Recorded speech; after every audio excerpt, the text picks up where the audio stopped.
Assalamualaikum dan salam sejahtera semua. Okey, apa khabar semua? Kamu di rumah? Okey, cikgu harap kamu semua dalam keadaan yang sihat lah. Sihat walafiat. Sentiasa menjaga kebersihan, sentiasa menjaga keselamatan dan sentiasa menjaga dirilah dalam keadaan yang baik, sihat dan sejahtera. Okey, berjumpa lagi kita pada hari ini di dalam kelas sejarah. Okey. Pada hari ini kita akan belajar satu topik yang baru, yang iaitu bersambung pada subtopik pada minggu lepas. Masih lagi di dalam bab 3 iaitu bertajuk Sosio-Budaya Masyarakat Kerajaan Alam Melayu. Baiklah, tapi sebelum cikgu nak meneruskan sesi pembelajaran kita pada hari ini, cikgu nak kamu betulkan tempat duduk kamu.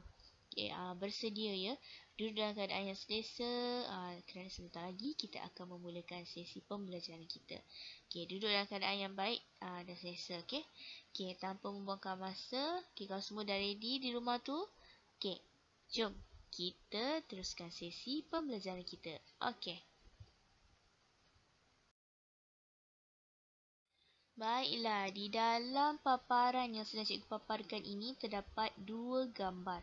Okey, gambar yang pertama, sekarang cikgu nak kamu fokus dan kamu lihat pada paparan gambar yang sedang cikgu tunjuk ni.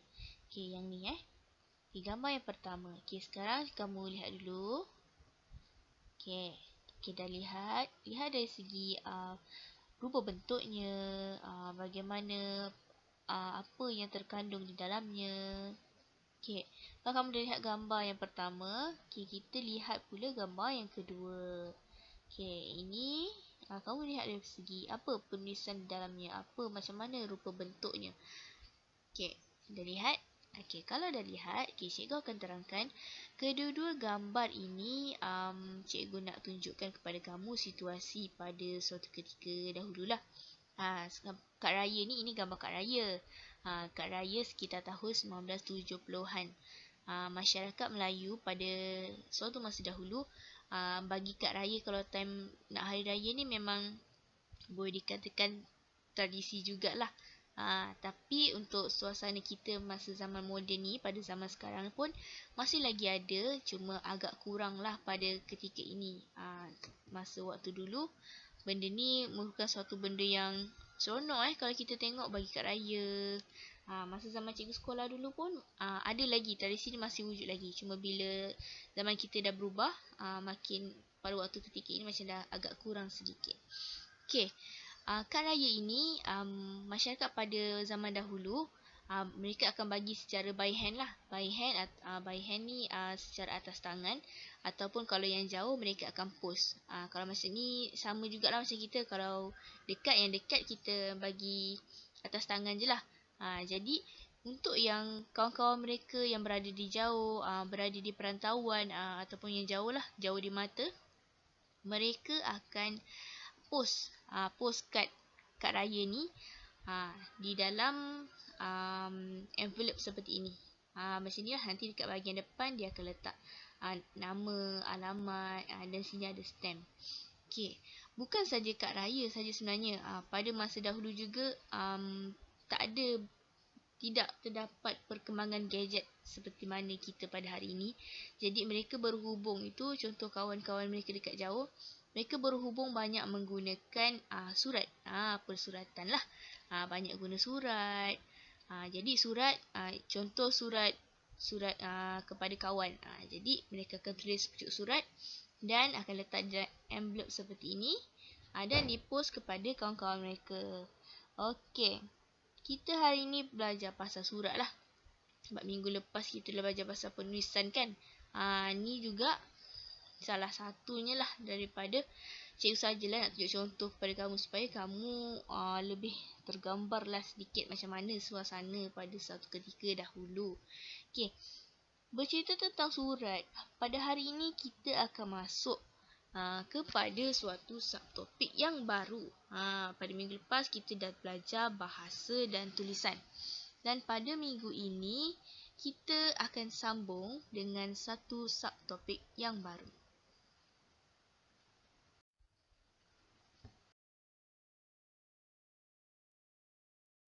Baiklah, pada hari ini kita akan masuk di dalam satu subtopik yang baru, iaitu persuratan. Okey, kamu boleh rujuk tajuk kita pada hari ini di dalam buku teks pada halaman 44. Okey, bahagian 3.2, subtopik persuratan. Okey, boleh keluarkan buku teks untuk tujuan rujukan kamu. Okey, buka halaman 44. Okey, dah bersedia ke? Kalau kamu semua dah bersedia, okey, jom kita mulakan.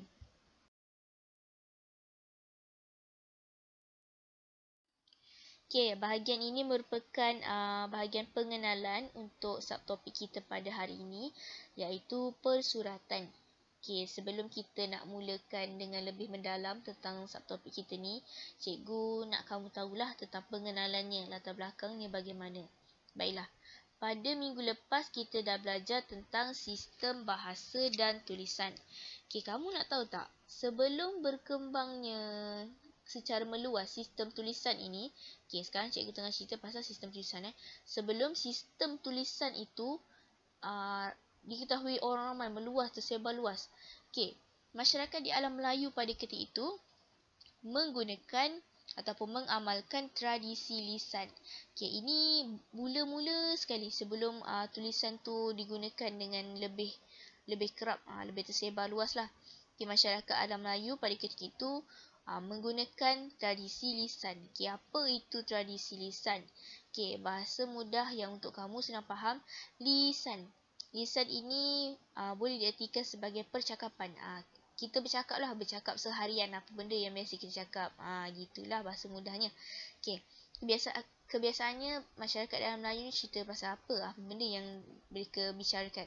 Okey, kebiasaannya biasa percakapan ataupun apa yang dibincangkan itu biasanya lahir dari berdasarkan alam sekeliling lah. Bila dia tengok persekitaran, dia tengok tingkah laku manusia. Jadi daripada situ munculnya lah apa butir-butir yang nak dikatakan. Okey, apa biasanya tema yang dibincangkan? Okey, tema ni maksudnya masuk kepada tema ni merupakan apa yang biasa dicerita. Biasa cerita pasal apa je. Itulah bahasa yang nak senangnya fahamnya. Okey, kebiasaannya tema perbincangan mereka adalah tentang asal-usul, tentang binatang, tentang nasihat, seloka, teladan dan adat. Okey, ini merupakan pada permulaannya berkembangnya sebelum berkembangnya sistem tulisan. Okey, masyarakat Melayu pada ketika itu menggunakan tradisi lisan. Okey, lama-kelamaan bila sudah mula berkembangnya sistem tulisan, okey, dah ada tulisan. Ni sebagaimana pada peringkat ini sebagaimana yang kita lihat pada minggu lepas kita dah belajar kan, iaitu apabila sistem tulisan ni dah lahir, maka membawa kepada berkembangnya pula persuratan dalam kalangan masyarakat. Masyarakat dah tahulah bila dah ada sistem tulisan, masyarakat dah boleh ada masyarakat yang dah boleh menulis. Bila dah ada menulis, dah boleh menulis, maka wujudlah apa yang dikatakan sebagai persuratan. Okay, persuratan ni kenapa sebenarnya kan? Kenapa kita belajar ni? Kenapa? Apa benda dengan persuratan tu? Okay, persuratan ni sebenarnya dia nak membuktikan keintelektualan masyarakat di alam Melayu pada ketika itu. Di mana persuratan ni buktinya kita boleh temukan di dalam batu bersurat. Mereka biasanya ada mencatatkan di atas, mereka tulislah di atas batu bersurat. Batu bersurat ni kita tengok pada minggu lepas lah. Okay, ada mereka tulis dengan tulisan-tulisan tertentu, sama ada menggunakan tulisan Palava ke tulisan Kawi di atas batu bersurat tersebut. Ini merupakan persuratan ni kadang-kadang mereka ada cerita tentang keagamaan, ada cerita tentang pemerintahan. Itu merupakan bukti keintelektualan tadi tu. Keintelektualan tu maksudnya nampak masyarakat di alam Melayu pada ketika itu bukanlah biasa-biasa yang macam tak ada macam tak tahu apa-apa. Mereka tahu tentang agama, mereka dah tahu tentang pemerintahan, kebijaksanaan lah masyarakat pada ketika itu. Okay, itu kita buktikan melalui penemuan ini yang membuktikan bahawa wujudnya persuratan tersebut. Penemuan itu kebiasaannya di dalam bentuk seperti batu bersurat inilah. Sekarang habis untuk pengenalan dan kita akan masuk kepada subtopik. Bukan subtopik lah, kita akan masuk kepada contoh-contoh kerajaan. Jom kita teruskan dengan melihat kepada contoh persuratan di dalam kerajaan-kerajaan di alam Melayu, iaitu kerajaan apa? Kita akan lihat sebentar lagi kerajaan Funan, kerajaan Champa, kerajaan Sriwijaya, kerajaan Angkor, Majapahit dan juga Kedah Tua. Okey, jom kita teruskan. Baiklah, sekarang kita akan lihat kepada contoh kerajaan yang pertama, iaitu kerajaan Funan. Di dalam kerajaan Funan ini, kegiatan persuratan masyarakat kerajaan Funan dibuktikan dengan wujudnya penemuan batu bersurat terawal di alam Melayu yang bertarikh abad kedua. Ni kamu boleh lihatlah tulisan di batu bersuratnya. Kejap itu kamu lihat batu bersurat tersebut. Kalau kamu perhatikan di dalam batu ini yang cikgu katakan yang kita gelar sebagai persuratan tu, ini batu bersurat. Dan kamu perhatikan di dalam ini ada sebahagian tulisan yang nampak, ada yang dah tak nampak lah. Kat sini biasanya mereka akan tulis kat sinilah penulisannya tersebut. Di sinilah persuratannya. Batu bersurat ni ada banyak. Ada yang bercerita tentang agama, ada yang bercerita tentang pemerintahan. Ada yang bercerita tentang apa lagi? Keadaan kerajaan tersebut, tentang raja. Di situlah membuktikan bahawa wujudnya persuratan melalui batu bersurat seperti ini, penemuan batu bersuratnya.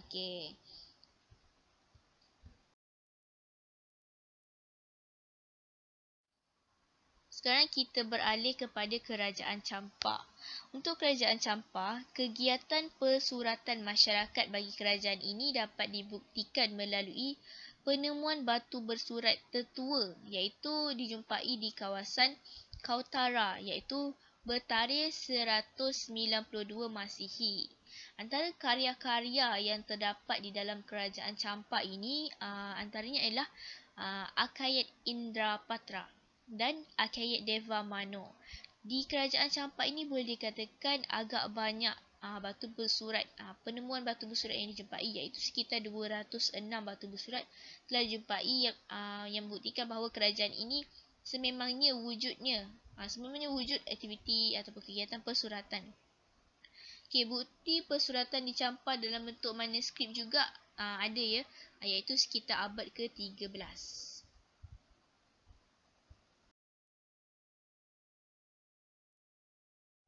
Bagi kerajaan Sriwijaya, kegiatan persuratan masyarakat kerajaan ini dapat dibuktikan melalui beberapa penemuan seperti batu bersurat juga, iaitu Karam Berahi dan Palas Pasemah.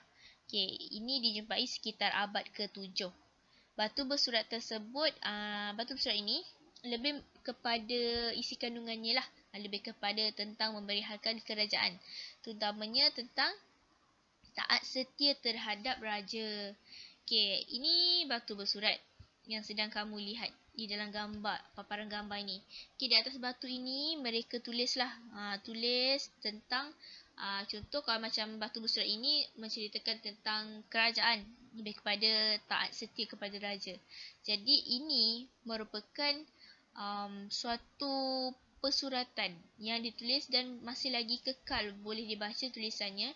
Tapi bukanlah tulisan dalam bahasa Melayu, tapi ia menggunakan tulisan dalam bentuk yang berbeza. Berbeza-beza lah.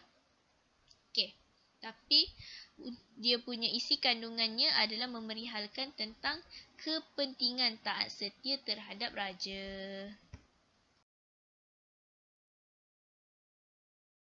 Kita beralih kepada kerajaan Angkor. Untuk Kerajaan Angkor, kegiatan persuratan masyarakat bagi kerajaan ini dapat dibuktikan melalui penemuan batu bersurat jugalah. Penemuan batu bersurat Sdok Kok Tom di barat laut Kemboja. Yang mengisahkan batu surat itu mengisahkan tentang pemerintahan Raja Javarman II. Okey, selain daripada itu terdapat juga inskripsi yang terpahat pada dinding-dinding candi yang lebih kepada menggambarkan tentang aspek keagamaan dan pemerintahan lah. Okey.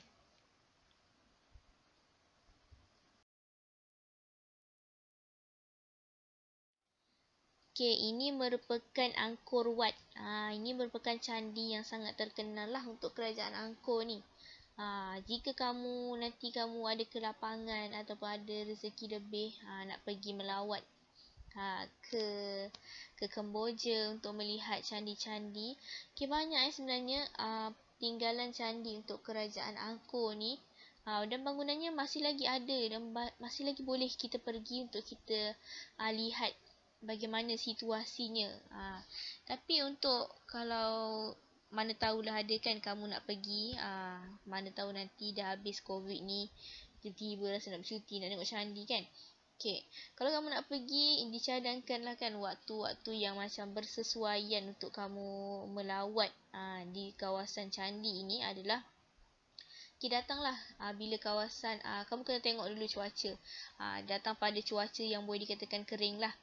Kalau kamu pergi time waktu tu hujan, agak sukar sikit lah, orang kata penuh cabaran lah gitu.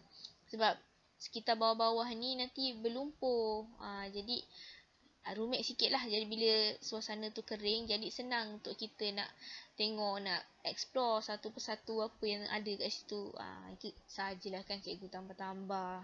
Supaya manalah tahu. Kita tak tahu nanti bila dah lagi kamu dah umur beberapa tahun lepas ni, manalah tahu nak pergi tengok, nak pergi melawat. Tapi selain daripada untuk kerajaan Angkor, kalau kamu nak tengok yang macam dekat sikit, dekat Indonesia pun ada juga. Kalau kat Indonesia nama dia Candi Borobudur. Itu pun terkenal juga. Okey.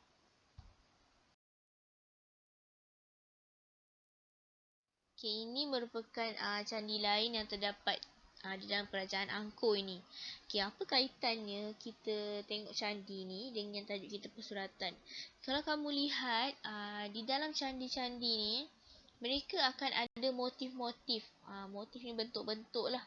Bentuk-bentuk ukiran kat sini yang menunjukkan tentang, kadang-kadang menunjukkan tentang keadaan raja tu macam mana, pemerintahan, kekuasaan, dan ada juga melambangkan tentang agama. Kebanyakan tentang agama lah.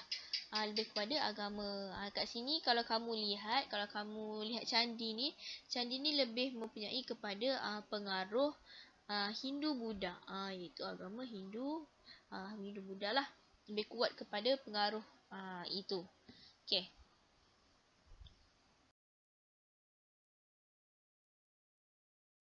Sekarang kita beralih kepada Kerajaan Majapahit. Okey, kegiatan persuratan masyarakat di dalam Kerajaan Majapahit ini boleh dibuktikan. Okey, kita buktikan melalui penemuan batu bersurat, iaitu batu bersurat Trowulan yang bertarikh 1358. Batu surat ini dikatakan ditulis dalam bahasa Jawa kuno yang bertulisan Kawi. Okay, selain daripada batu bersurat Trowulan ini, turut ditemukan juga bukti lain seperti bukti lain persuratan ini dalam bentuk seperti manuskrip. Okay. Karya sejarah termasyhur yang dikatakan tersebut merupakan, di bahagian sini, Nagara Kartagama. Nagara Kartagama ini dikarang oleh Prapanca pada tahun 1365. Okey. Karya lain yang terkenal juga adalah Pararaton dan Tantu Panggelaran. Ini merupakan karya-karya yang terkenal untuk kerajaan manuskrip.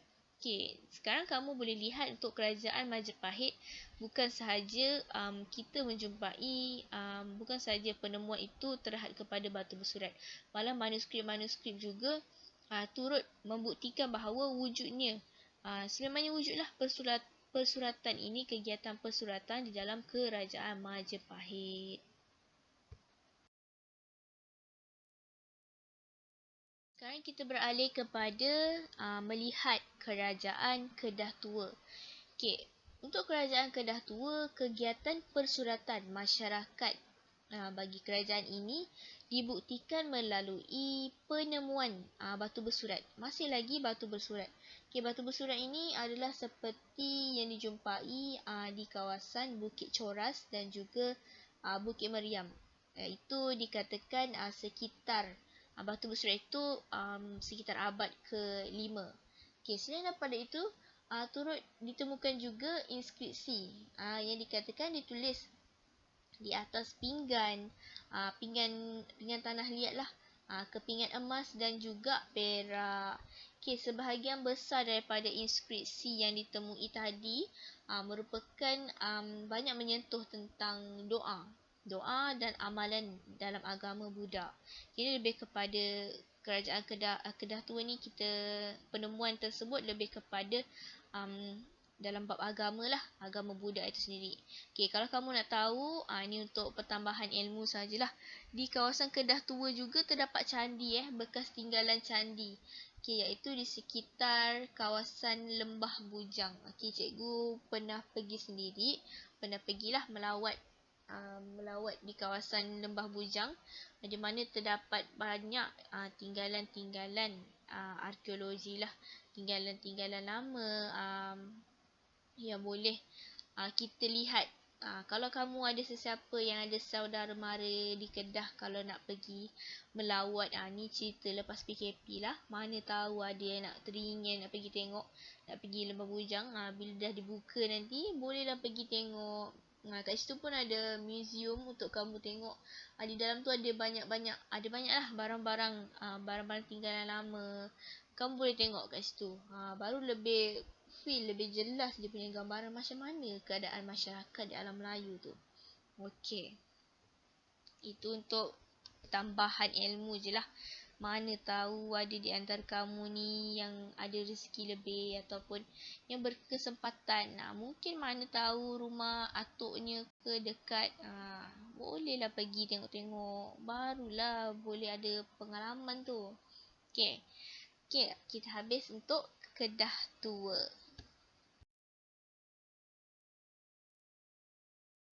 Baiklah, sekarang ini merupakan gambaran keseluruhan tentang persuratan di alam Melayu. Okey, sekarang cikgu nak kamu lihat pada bahagian berwarna kuning ini.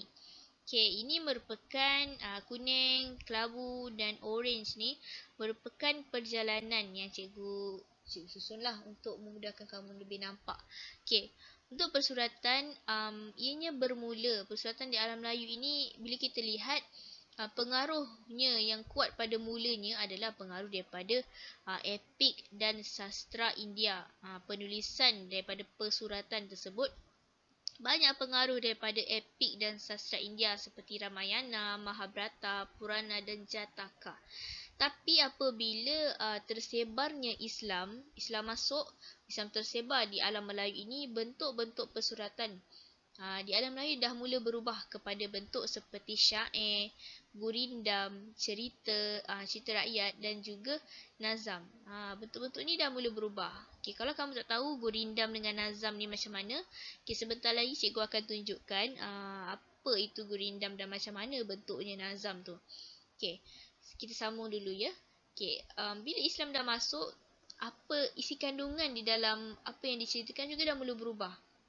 Lebih kepada menerangkan tentang kehidupan, kisah kehidupan nabi-nabi seperti Nabi Sulaiman dan Nabi Muhammad sallallahu alaihi wasallam.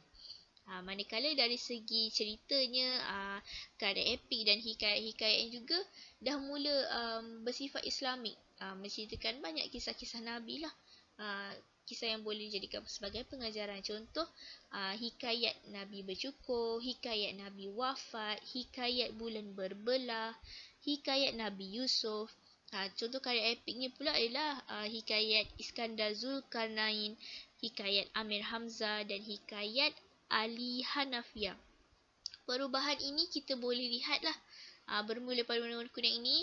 Warna kuning ni tadi banyak pengaruh India. Bila Islam dah masuk, lebih penulisan ataupun persuratan yang lebih ke arah Islam dan berubah ke arah Islam. Okey, cikgu harap jelaslah untuk kamu faham ya. Okey, sekarang cikgu nak tunjuk, kita akan lihat kepada ni lah. Cikgu rasa mungkin kamu kurang tahu apa itu gurindam dan apa itu nazam. Sekarang kita akan lihat apa yang dimaksudkan dengan gurindam dan nazam. Okey, jom kita saksikan.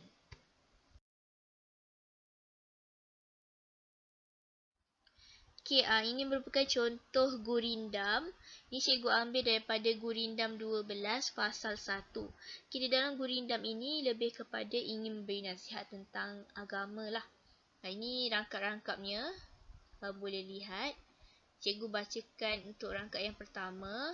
Okey, barang siapa tiada memegang agama, sesekali tiada boleh dibilang nama. Okey, apa maksud yang cuba disampaikan di dalam gurindam ini? Maksudnya adalah setiap manusia itu harus memiliki agama. Kerana agama ni sangat penting bagi kehidupan manusia. Dan orang yang tidak memiliki agama akan buta arah dalam menjalankan hidupnya. Okey, satu lagi kita tengok pada bahagian ini. Barang siapa mengenal dunia, tahulah ia barang yang terpedaya. Okey, di sini penulis cuba menyampaikan bahawa dunia, dia cakap siapa yang kenal dunia, tahulah ia barang yang terpedaya. Sebenarnya dia nak cakap bahawa dunia ni sebenarnya tempat sementara, hanya sesaat je. Dunia ni sekejap. Dia nak katakan yang dunia ni sifat sementara, bukan kekal abadi. Bukanlah untuk kita mengejar dunia semata-mata. Lebih kepada ini kita sedar bahawa dunia ni sifatnya sementara sahaja dan jangan terlalu mengejarkan dunia. Jangan terlalu mengejarkan dunia sementara. Kalau kita terlalu mengejarkan dunia sementara, ibarat kita ini hanya tertipu sajalah. Inilah yang cikgu katakan, ini semuanya daripada gurindam ini ya. Okey. Cikgu harap kamu boleh nampaklah bentuknya. Okey, sekarang kita tengok pula kepada nazam. Apa yang dikatakan nazam, bagaimana bentuknya. Sekarang okey, jom kita tengok tanpa membuangkan masa lagi. Kita tengok bagaimanakah bentuk nazam.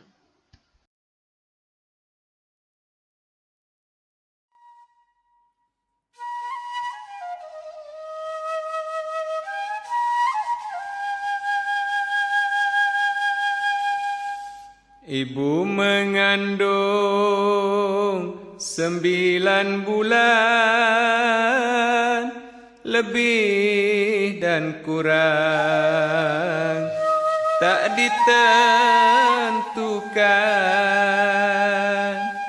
Lahirkan di kau berapa kesakitan, berpantang pula minum dan makan. Cukuplah masa sampai ketika lahirlah engkau ke dalam dunia. Barulah suka ibu dan bapa kepada engkau sangat kasihnya. Harap ibumu bukan sedikit, tinggilah harap darinya bukit. Lama ibumu merasa sakit 9 bulan tidak berbangkit.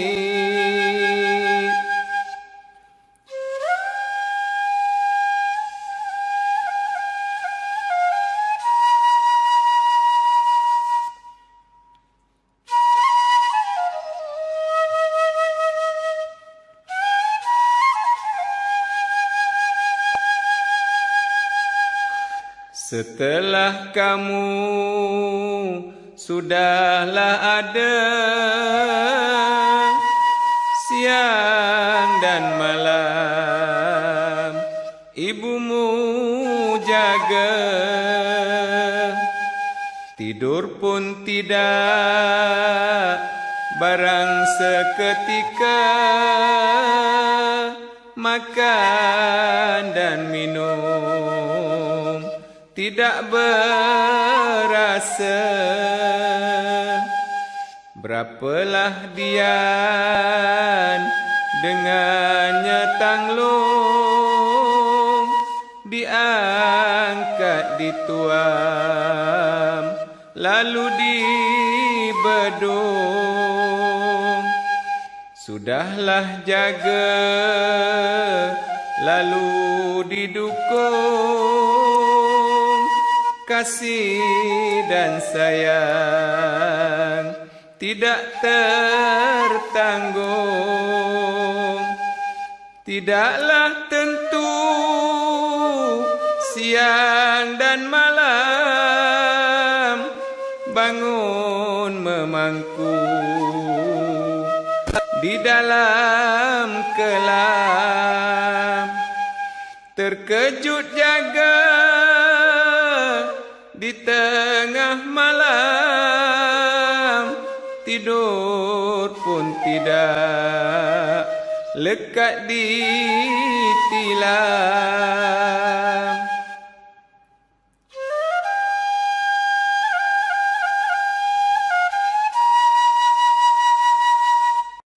Dengan berakhirnya video nazam tadi, maka berakhirlah kita punya pembelajaran pada hari ini.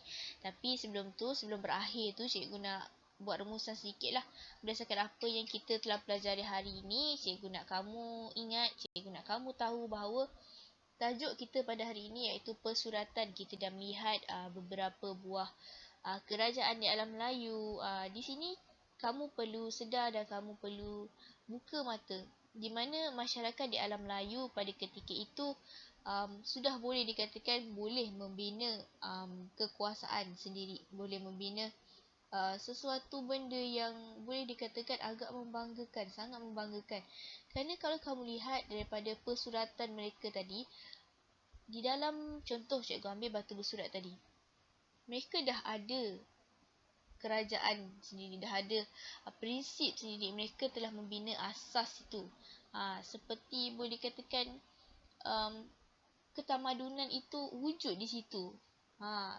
Nampak sistematik, teratur. Kalau kamu lihat sendiri isi kandungannya tentang yang tadi batu bersurat tadi, sebagaimana cikgu cakap lah, tentang pemerintahan. Kita dah tahu pemerintahan dia macam mana. Jadi tahap keintelektualan pada masyarakat pada ketika itu juga telah baik, telah bagus. Mereka dah tahu macam mana susunannya tu lebih teratur dan kemas. Okey, maka apa yang kita nampak di sini juga peranan pemerintah itu sendiri. Peranan pemerintah banyak memainkan peranan lah. Walaupun kita tak ada sebut pasal pemerintah di dalam tajuk kita pada hari ini, tapi bila kita tengok ada penekanan tentang aspek pemerintahan. Jadi maknanya pemerintahan yang berlangsung pada ketika itu, pada zaman masyarakat di alam Melayu ini, bukan satu pemerintahan yang baik dan berkualiti. Okey. Cikgu rasa setakat ini sahajalah, dan cikgu harap kamu ingatlah apa yang kita pelajari pada hari ini, dan cikgu harap apa yang cikgu sampaikan ini jelas dan boleh kamu ikuti. Tapi sekiranya kamu tidak ada beberapa topik ataupun beberapa bahagian yang kamu tidak faham, kamu boleh maklumkan kepada cikgu dan cikgu akan jelaskanlah semula kepada kamu. Apa-apa yang tak faham kamu boleh bagi tahu je cikgu. Tak kisahlah pada bahagian yang mana pun. Boleh bertanya, jangan malu-malu. Pepatah kata, malu bertanya, sesat jalan. Jadi jangan sesat, okey? Tak apa, tanya je. Kita sama-sama belajar. Okay, belajar ni dia tak akan pernah habis. Sampai kita dekat mana-mana pun belajar. Nak bekerja pun nanti belajar. Nak apa lagi nak buat, apa benda semua, nak makan ke nak apa ke, semua ada pembelajaran. Ujinya ilmu di situ. Jadi apa-apa, kalau kamu nak ada kekeliruan apa-apa, boleh tanya dan jangan malu. Okay, cikgu harap apa yang kita pelajari pada hari ini dapat kita gunakan, dapat kita selamilah peristiwa-peristiwa ataupun apa yang telah dilakukan pada masyarakat di alam Melayu pada ketika dahulu dan boleh kita gunakan pada ketika ini. Orang zaman dulu, masyarakat zaman dahulu yang boleh dikatakan kurang prasarana yang hebat-hebat macam kita sekarang ni. Kita sekarang ada gadget, ada segalanya. Mereka boleh mencipta satu benda yang hebat di masa dahulu.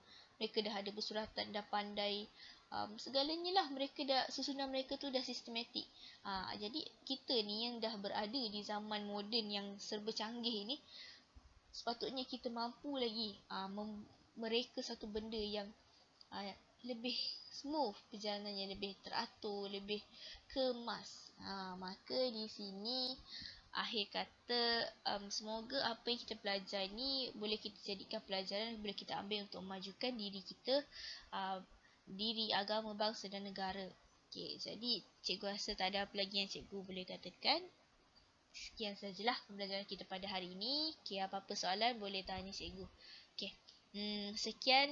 Assalamualaikum warahmatullahi wabarakatuh dan terima kasih untuk kerjasama anda.